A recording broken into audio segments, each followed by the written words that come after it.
And sorry, I'm just going to send a message here. They're having issues getting in. Let me see.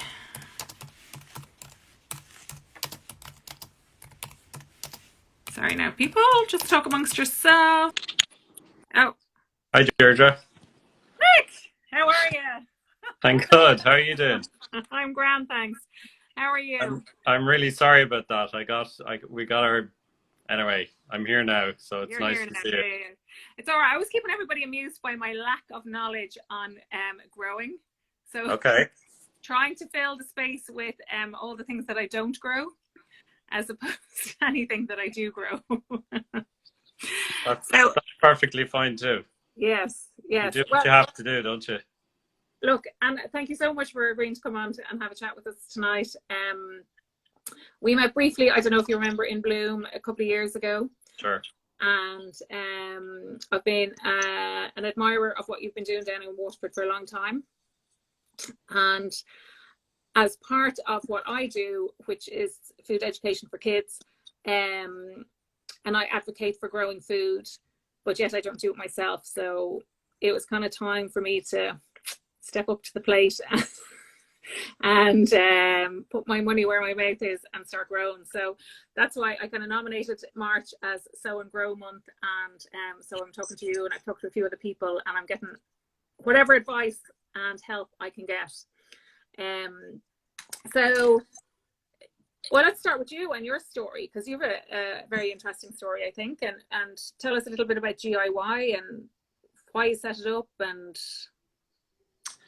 Yeah, well, yeah, it's a bit of a strange kind of a story in some ways, in that I'm kind of, I think most people sort of think when they hear about GIY that I must be a horticulturist or something, but I'm kind of unfortunately I'm not. I kind of I come from an IT background, like worked in the corporate world for a long time, kind of living and working in Dublin, and really, I suppose I started growing my own food just I think was seeing kind of all of the food imports, like running around the supermarket like a lot of people, and throwing things into the trolley, and noticing where, that food was traveling so far to get from, from plot to plate, and really just started to get curious about why that is, and what was going on there. And I think ultimately decided to start growing my own food to kind of try and figure out like why. It was garlic actually that kind of struck me originally, as because it I suppose peculiarly for garlic is often imported from China, which is quite unusual for a food import, I suppose. yeah, Um, but and so, I just couldn't figure out why we were importing something so small and so cheap, halfway across the world basically. And so decided to try and grow my own garlic, really just to try and get to the bottom of it all and figure out what was going on there. yeah. And I don't know if you've tried garlic yet, have you? I've tried nothing.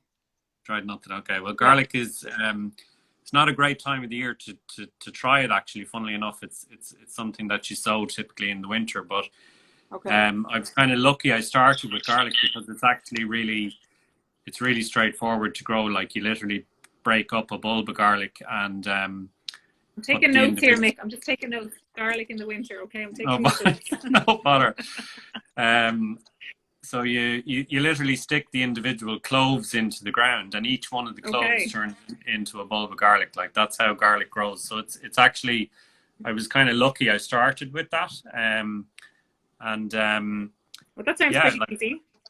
yeah, it is very easy on a kind of basic level. Like that. That's really all there is to it. It takes about 6 months, and really like did manage to grow some garlic successfully that first time. This is probably back around 2005, I guess, and was just completely just smitten by the idea that I could produce food in my own garden. I felt like Monty Don, going from from complete and utter lack of green fingers to, utter food growing god. That's the way it felt to me.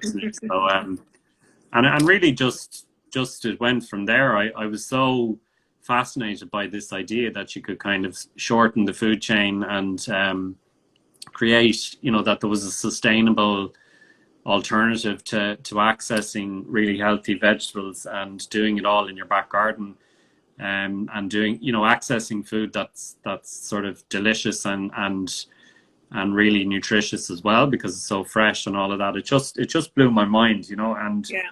they always say there's no zealot like a convert, or no convert like no zealot like a convert. Yeah. And so I was just like, everybody should be doing this. So that was really initially we set up just one GIY group here in Waterford, back in 2008, and it was supposed to be quite a voluntary local thing. And it just took off from there around Ireland, around the world. And this last year we supported nearly 1 million people to grow their own food for the first time across Ireland and the UK. So it's been quite the journey. Cow. That's amazing. Yeah. And is that so 1 million people? Is that unusual? Is that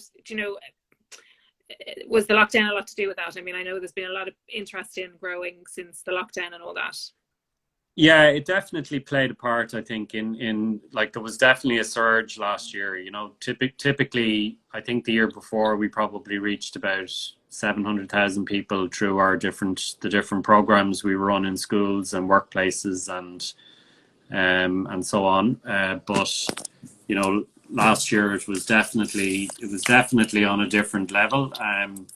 And we do reckon there's about 250,000 new growing households coming out of the lockdown last year. So it's definitely a case of people trying to, well, there was a sort of an element, I think, of people just wanting to do something proactive and positive, while locked down.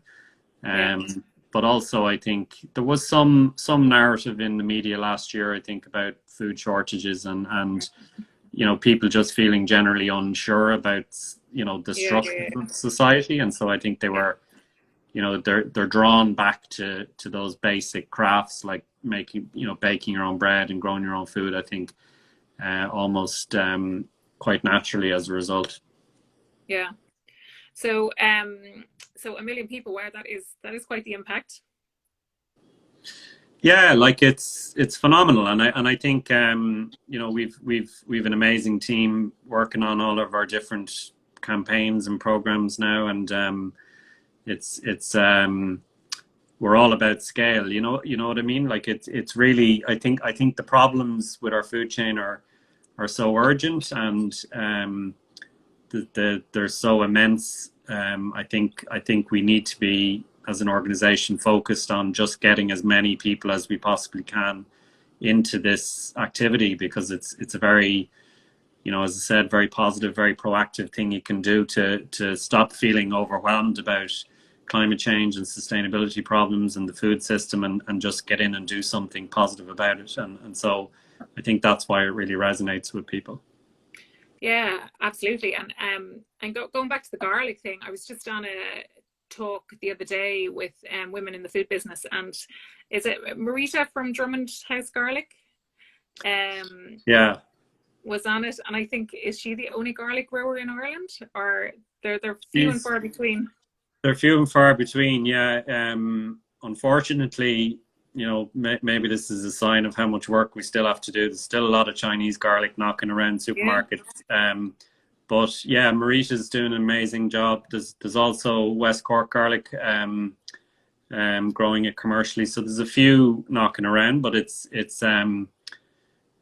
still only a few. I think the big problem, and it's similar with onions, they're very easy to grow, and quite easy to grow commercially as well, but they're very hard to store. Like that's the big problem in this climate, that to keep them in storage for 6 or 8 months is very tricky. And so that's why they're not grown commercially so easily here, and why they do so well in places like France and Spain and so on. So why do they need a warm, kind of a warmish climate to store them, is it?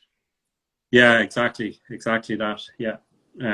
So the big onion growers here commercially, are storing them in huge warehouses with heating, big heating fans and stuff like that to keep any moisture in the air causes them to rot. So Yeah. that's our big challenge. But like I think Marita in Drummond House and others have proven that there's an appetite out there for the product, because it's completely different, as you can imagine, to ship something like garlic across the world from China.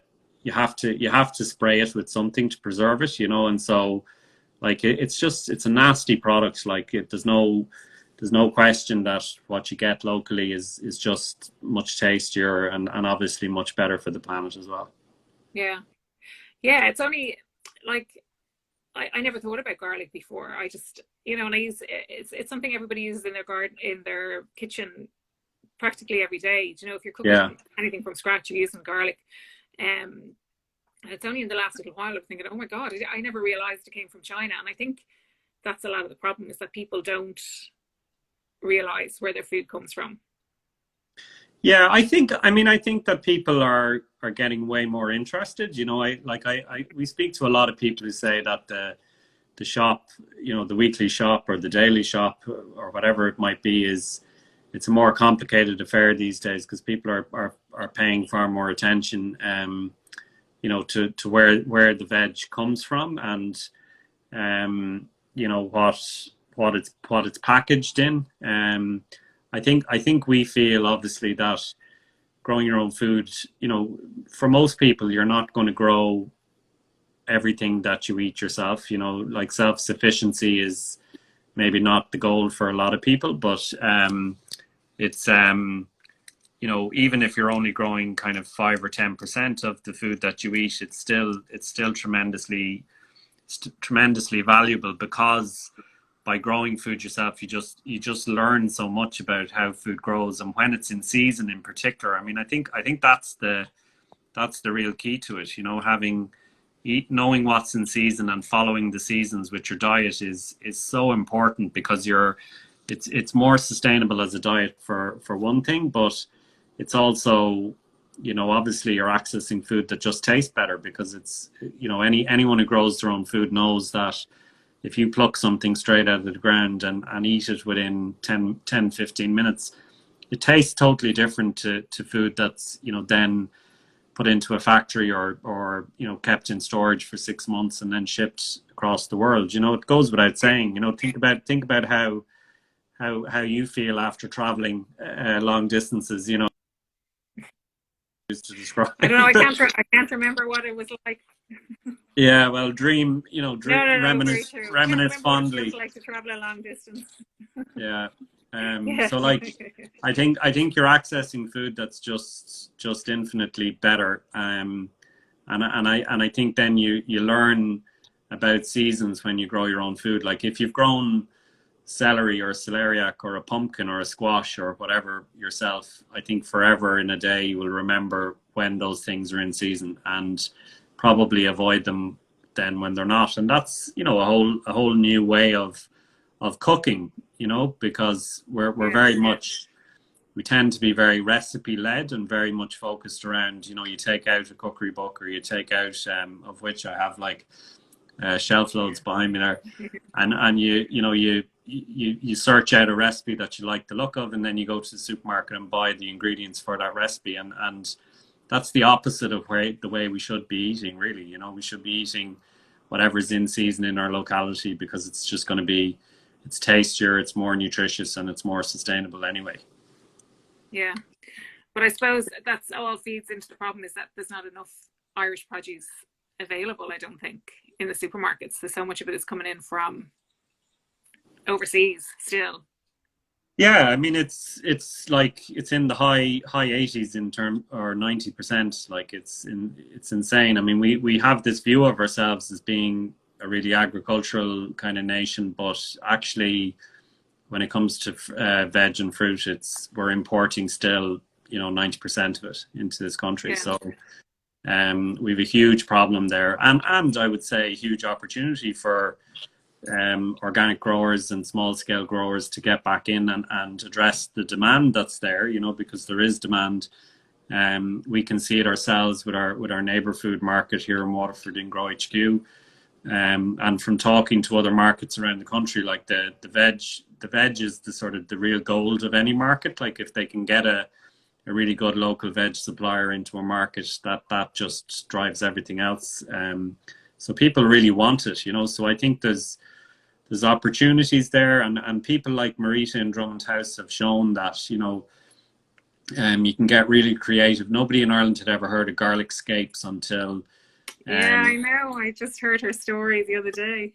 Amazing. Yeah, and it's like a waste product, you know. It's the bit Yeah. that it's when garlic goes to seed, effectively it produces a scape, which normally you're trying to avoid, and so they turned it into a sort of a delicacy almost, you know. So like with a bit of creativity and ingenuity, I think there's certainly a living to be made for people, you know, producing this amazing veg that people actually want.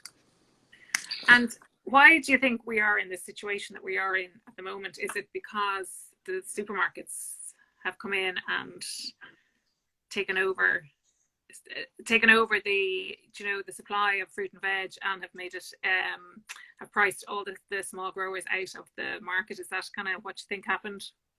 Yeah, that's a huge part of it. Like, you can't absolve consumers of the blame either, unfortunately. Like, I think we vote with our wallets and make decisions that certainly, you know, we have to take responsibility for, I think. But yeah, like, you know, supermarkets are brilliant at what they do. They're brilliant at kind of, you know, creating value and so on for consumers. But unfortunately, the end result is that growers are leaving the market, you know, in their droves. So and a lot of it happened because the Christmas price promotion started to happen as a thing years ago, you know, probably 7-8 years ago. They first happened, where you see these very aggressive price promotions, you know, trying to get people into the store to buy the Christmas veg, the parsnips and the carrots and the Brussels sprouts, and pricing them at 50 cent a kilo and this kind of stuff. And you know, it costs the grower maybe €2 a kilo to get them out of the ground. But the supermarkets are using it just to get you into the shop, so you'll fill your trolley with, you know, selection boxes and tequila or whatever you're having yourself. And they sell that idea to the growers by saying, look, we're trying to build a market overall for Brussels sprouts or for carrots or parsnips or whatever. But of course that's not what it's about. And instead of it being a once-off price promotion, it happens again year after year, and almost permanently has lowered the value of veg in the mind of the consumer. So they now expect to pay 50 cent for a bag of parsnips or whatever. And the result of that, unfortunately, is we had maybe, you know, even 10 years ago, we had maybe 800 commercial veg growers in Ireland, and it's down to, you know, 170 or something now. Like, they're leaving the you know, the smaller ones are being snapped up by the bigger ones. Like, it's all heading in the one direction, whereby unless we change something, there won't be any Irish veg in the future, and that's a very scary proposition, I think, for our food chain in Ireland, but also for our palates and everything else we value about food. Yeah, that is a bit scary. But don't worry, I'm going to grow veg. So I'm going to... Problem solved. I'm here to change the world. I'm here to change that. I'm here to supply Tesco, Lidl, Aldi, and anybody else with veg.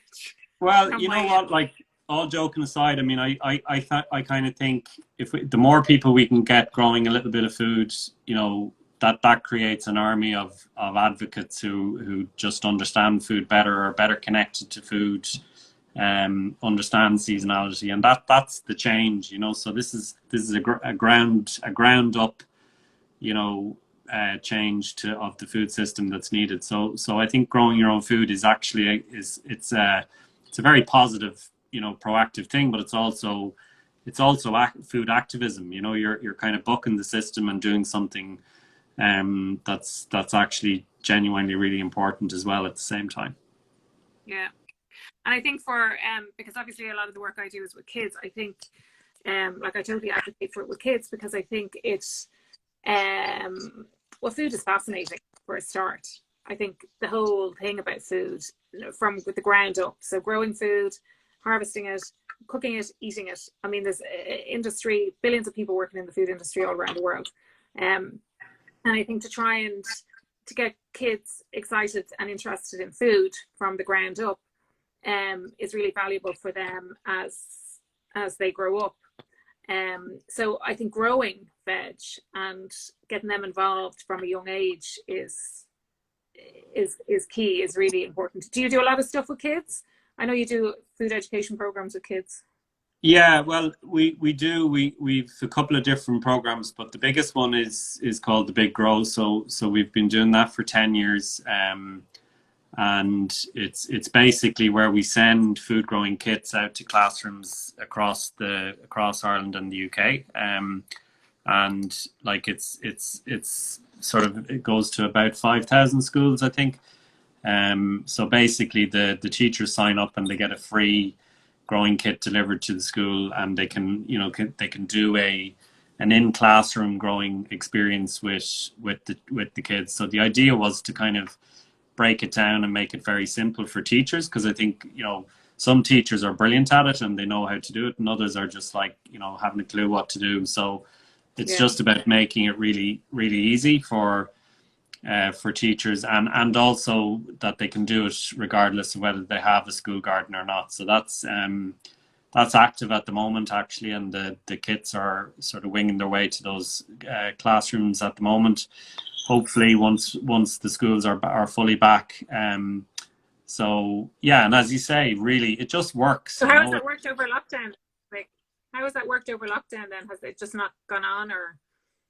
Well, up to now we've just been busy registering the teachers. So we're hoping, obviously, now once schools go back, I think next week, like the vast majority of primary school kids will be back, so we'll be able to start shipping the kits out at that stage. So it'll all hopefully happen as normal this year. Last year was a bit of a nightmare. We had to pivot and send the kits home to allow them to do the program at home. So hopefully this year it'll be a bit more straightforward. Okay, so they grow in the classroom, do they? They actually grow. Do you send them out pots and stuff to grow in the garden in the classrooms? Yeah, exactly. So there's little planting cups and compost and seeds, and like loads of curriculum plans for the teachers and stuff like that. So they start them off in the classroom and in the little planting cups, and then either grow them on outside if they have a school garden, or the kids bring them home in some cases as well. So it's just a brilliant way for the kids to understand how food works, because they're I suppose they're relatively I would say maybe not quite as disconnected as we think from food in some cases anymore, but certainly a lot of them, it's their first time growing anything, so it works really well for them. Yeah, I work with a lot of younger kids before lockdown anyway. Laura's just put up, it's the Innocent Big Grow, so it's sponsored by the company Innocent. So they do. Can't you plant in their little pots and stuff, in their little smoothie pots and stuff? Yeah, well, you can, exactly. Yeah, I mean, you want to show people that like growing doesn't have to be all about a big veg garden. Like you can certainly grow pretty much anything in containers and pots, and you can upcycle lots of stuff around the house for using for that purpose. So whether it's an old I've seen people with old Belfast sinks and old wellies, and you name it. Like as long as you've got some kind of a container you can put compost into, you're laughing really. Yeah. So getting on to my growing, because I have my bed ready to go. And I have some seeds here. I'm working with a company called Quick Crop down in Galway. I don't know if you know them. Badly, yeah, I know them well, yeah. So they sent me up spinach and Oriental Brassica mix. So what should I do with them now? So what would I do with them now? Like I think I'd take a step back first of all, right? Okay. And I would say, like what's the bed? Is it just one raised bed you have, or what's the setup? Yeah, I just one raised bed. I have a very small Yeah, garden. Very small garden. yeah, yeah. Yeah. And like, what do you want to grow? I suppose is the bigger question. I'm happy to grow pretty much anything. Like obviously stuff that I want to use. So spinach and salad. So I eat a lot of salad. I eat salad every day, and I do buy it in plastic bags. Like I try and Yeah, buy from a local grocer, but sometimes I don't. So, and it does go to waste, because that's the other thing about growing, is that you're helping to reduce your food waste. Um, absolutely. And because your packaging. and your packaging, yeah, of course, yeah, Yeah, all of that. So you're only cutting or harvesting what you need when you need it. So yeah, so I want to grow things that are easy to grow, I suppose. yeah. So like salads are brilliant, right? So I think that the way I would think about salads is there's basically kind of two types. You can have like a lettuce, as we know, a head of lettuce basically. So when that's ready, it's ready, and you harvest it, and that's it over.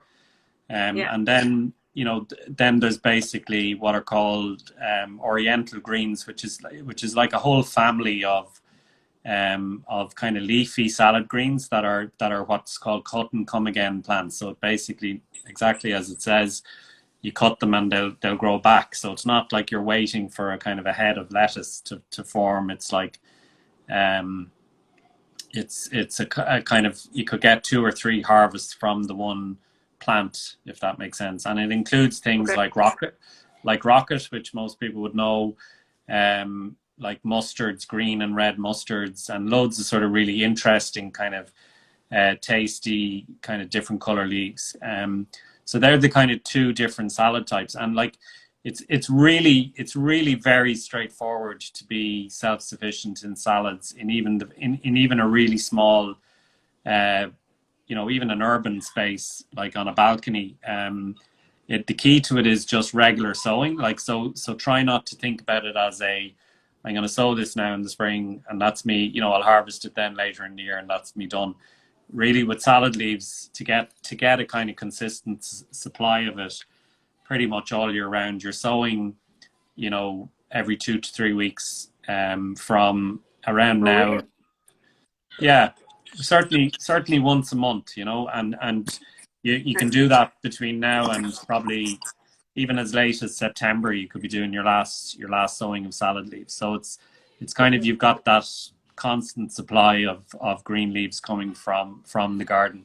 So they're a brilliant one to start with. And as you say, we tend to waste a lot of salad leaves and buy them in loads of plastic and stuff like that. So it's a brilliant way to start.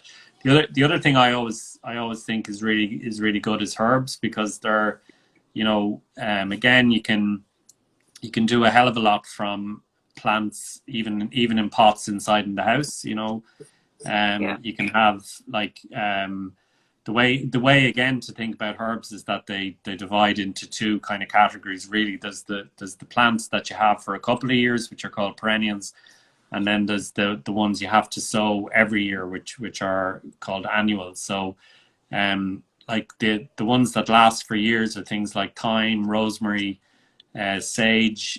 That if you can buy a plant in a garden center, it'll pay you back in absolute mountains of herbs over the years. yeah. And then the ones that you have to sow every year are things like basil, um, what else? Dill, coriander, Coriander. things like that. Yeah. One of the Um, softer ones, the softer herbs. yeah, exactly. Yeah. Um, I so heard like basil is they're, really hard to grow. yeah, it's not really, the funny thing about basil is people tend to buy a plant in a supermarket and then bring it home and it dies on the shelf. And that's really like, it's not a problem with their green fingers actually, or with basil. It's really just that the plant generally runs out of food, because it's been sitting in a supermarket for weeks, and before that it was sitting in a factory somewhere for months. So it's just literally running out of food. So if you plant it up into a bigger pot with fresh compost, it should prolong its life, and you get another couple of months out of it. So it's actually, basil is quite easy to grow from seed, particularly. Just start it off in a pot and sow some seeds, and it's relatively straightforward to grow, actually. So herbs are brilliant because you're elevating every meal you have potentially with your own homegrown herbs. So I think they're a fantastic place to start. You mentioned spinach again, great, fantastic healthy veg to have at your fingertips, I suppose. And there's a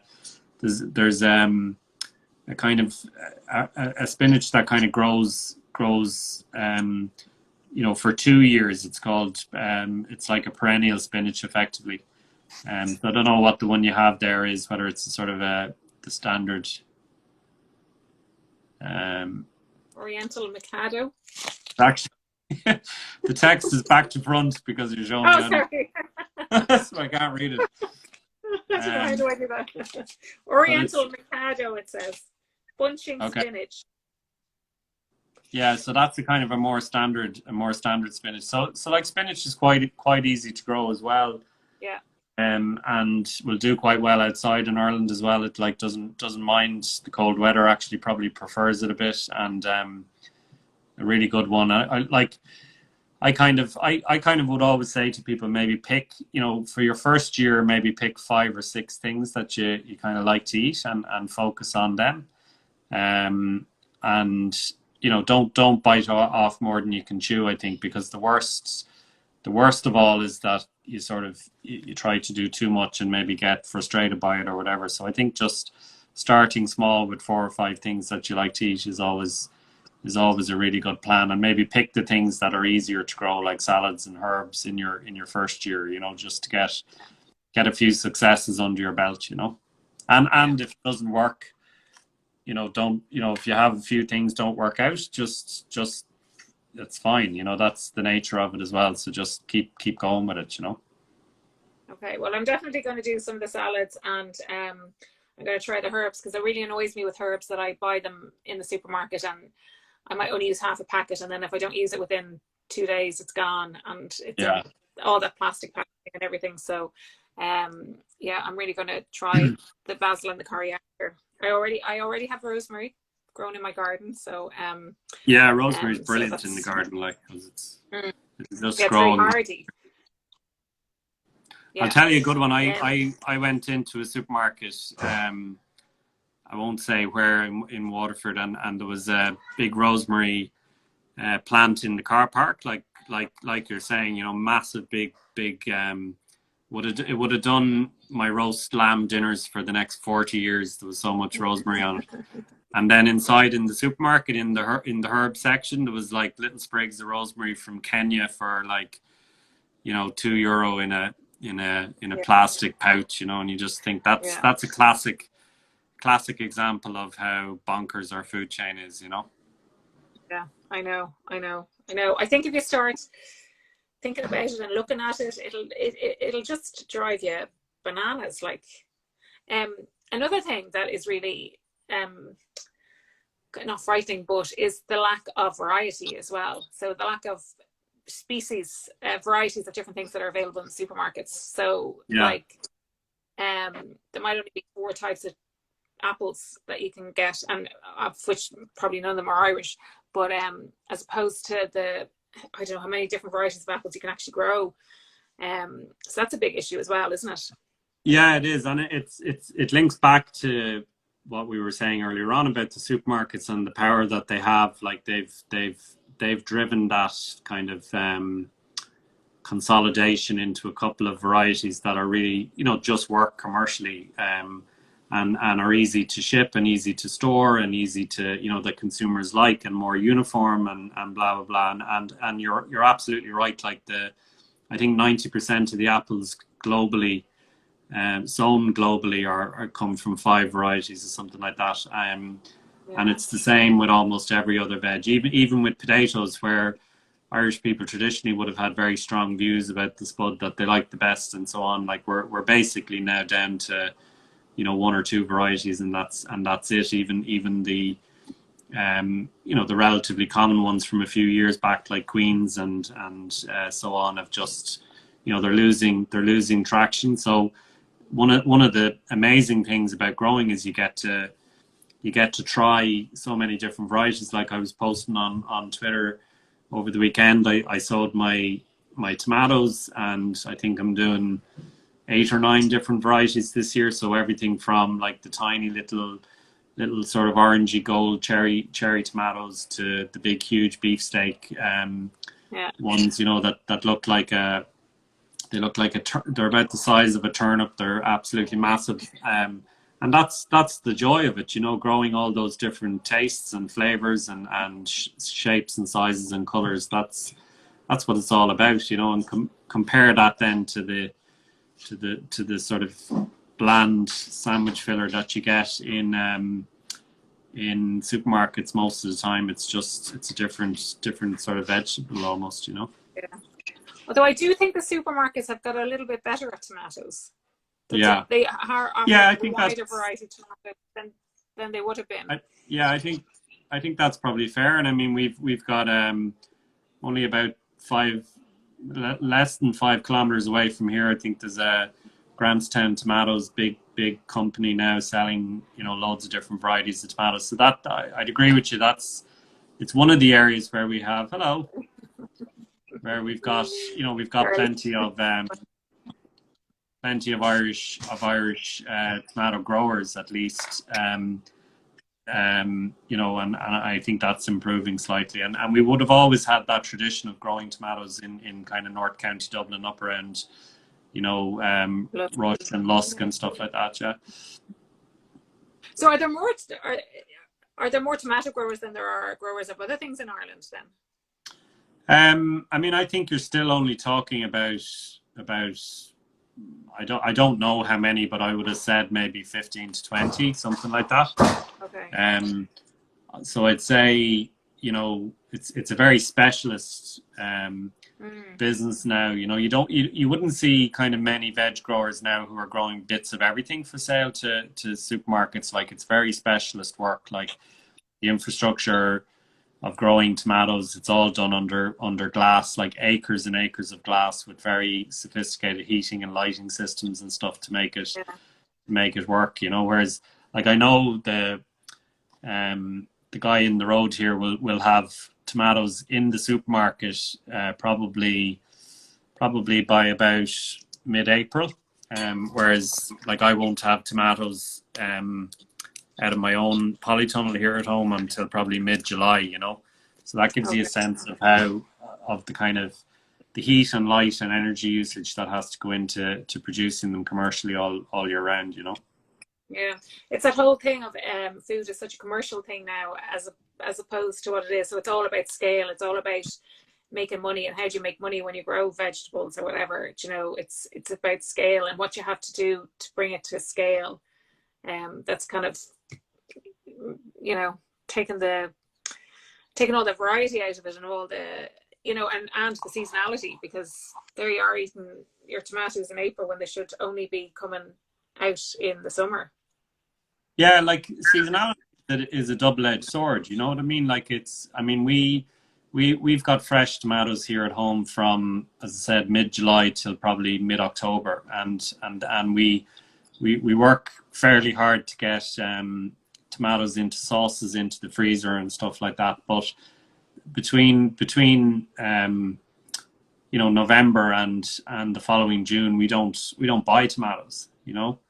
So, like, that's I suppose what I'm talking about with sort of seasonal eating. It's a very kind of different approach, I guess, to, you know, decide not to eat that's something that's not in season.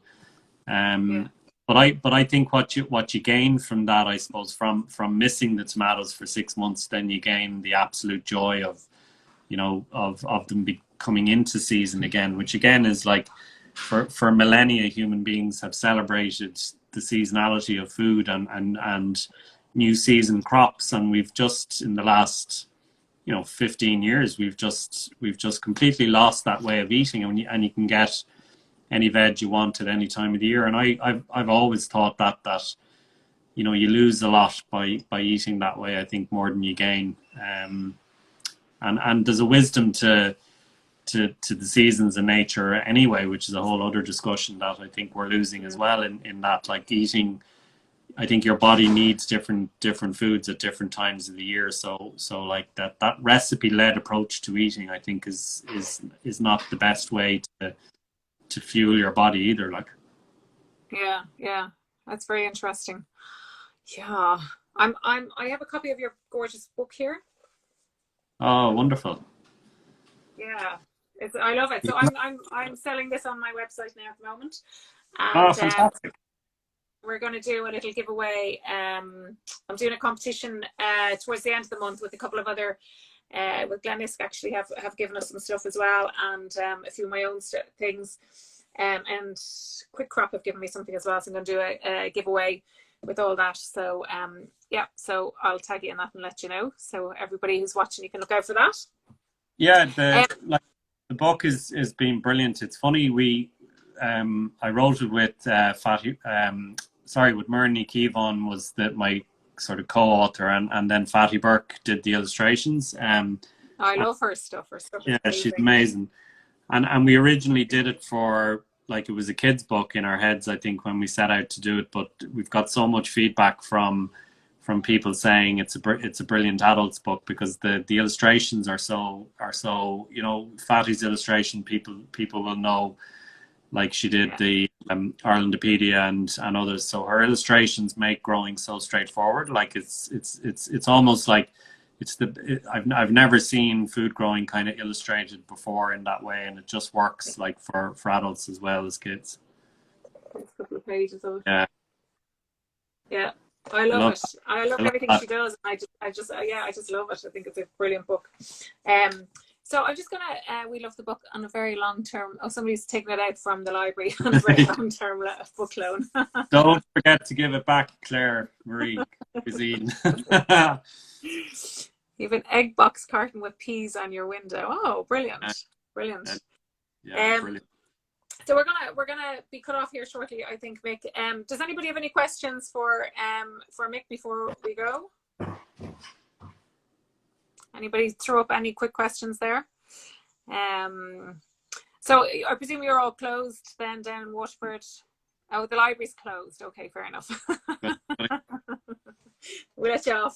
We are closed. Well, sorry, we're semi-closed. I mean, we're closed for indoor dining, but we have a click and collection service, and we have a food truck out the front. So yeah, it's been a rough. Anyone working in hospitality, it's been a rough. It's been a rough year, you know. So we're looking forward to getting back open in due course. Yeah. No, it's been an absolute nightmare.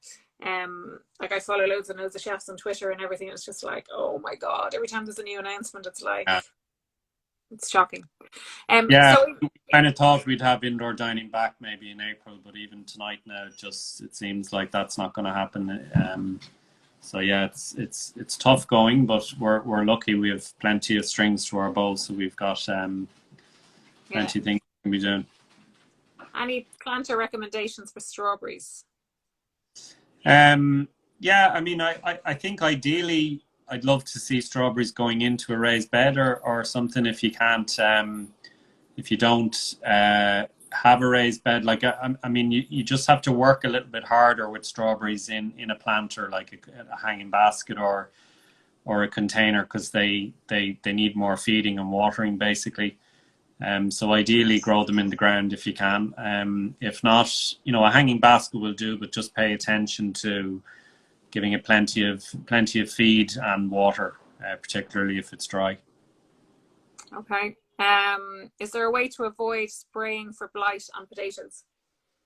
Yeah, huge problem. Like, Jesus, I could give you a 50-minute thesis on commercial potatoes, but I'll spare you that. Like, huge problem, and the commercial potatoes are spraying is such a huge thing. There are some things you can do to avoid blight. It's a fact of life of Irish growing, our condition. But you can use blight resistant varieties. You can focus on early potatoes, which are generally kind of ready to be harvested, before blight strikes. Blight is a real July problem, you know. So they're the sort of the main things. Is this the same blight that that would have caused the famine? All those. Yeah. Yeah, it's still around. Still around, and it's an airborne virus that loves damp, muggy weather, which is exactly what we get in the summer. So it's a thing every year. And unfortunately, if you want to grow organically, it's basically, you know, your options are limited. If you can't spray, you have to focus on just picking your varieties very carefully, and as I said, focusing on early potatoes, which are done earlier in the year. Yeah. Okay. Best main crop potato to recommend? Well, like similar to what we were saying about tomatoes and varieties, I'll grow 7 or 8 different varieties this year. So I'm growing things like lots of Irish women's names for potato varieties for some reason. I'm sure there's a PhD out there somewhere on that, but so things like Colleen, Cara, Orla. There's a variety I grow called Satanta, and those blight resistant varieties. There's a Hungarian origin potato called Sarpo is the name of it, Sarpo. Somebody mentioning Satanta there is blight resistant, yeah. So loads of options to try, lots of different spuds and grow the type you like, you know, flowery or waxy or whatever. Okay, brilliant. Oh, Siglindi, is that? No, I think that's Hans and Gabby down Anto Kitchen, is it? So lovely to see them. Yeah. Best place to buy seeds online. There's a good few nice. I have to do a big plug for GIY.ie, which is obviously we're a social enterprise as well. So all our funds that we bring in through selling seeds and grow boxes and starter kits and things like that are obviously are all reinvested into the mission. So shop.giy.ie would be the place to go. Yeah, I'll put that link in the comments when we do this. When I save this on my IGTV. The other thing to say, Deirdre, just one other plug. We're starting. We've got loads of sort of courses on our website. There's a free one up there called How Food Grows, and we've a really special starter course called the Ultimate Starter course, which is actually kicking off, I think, next week. And we can post details of that there as well. So that's actually a course that sort of we send you out kind of videos and links and resources once a month to take you right through the growing year. So that's kicking off very shortly. I think it's €30 for the full year to sign up for that course. So it's really good value. Big shout out. Say hi to Gabby as well. I might have to sign up to that one myself. You should. I need all the help I loved the garlic story. It was an eye-opener. Yeah, there you go. Brilliant. Thank you so much, Mick. Thanks a million. Sorry I was late. That's all right. That's all right. I had everybody bored talking about I don't know what. And listen, I hope to get down to see you in Waterford sometime this year or next. Love that, absolutely. Yeah. Can't wait to open our doors again. And thanks a million, Deirdre. Really appreciate your time tonight. Yeah, no, and same to you. And thanks thanks everybody for joining in. And I will save this as an IGTV and you can watch back if you like. Thanks a million, Mick. Take care. Take care, guys. Bye. Bye. Bye. Bye. Bye.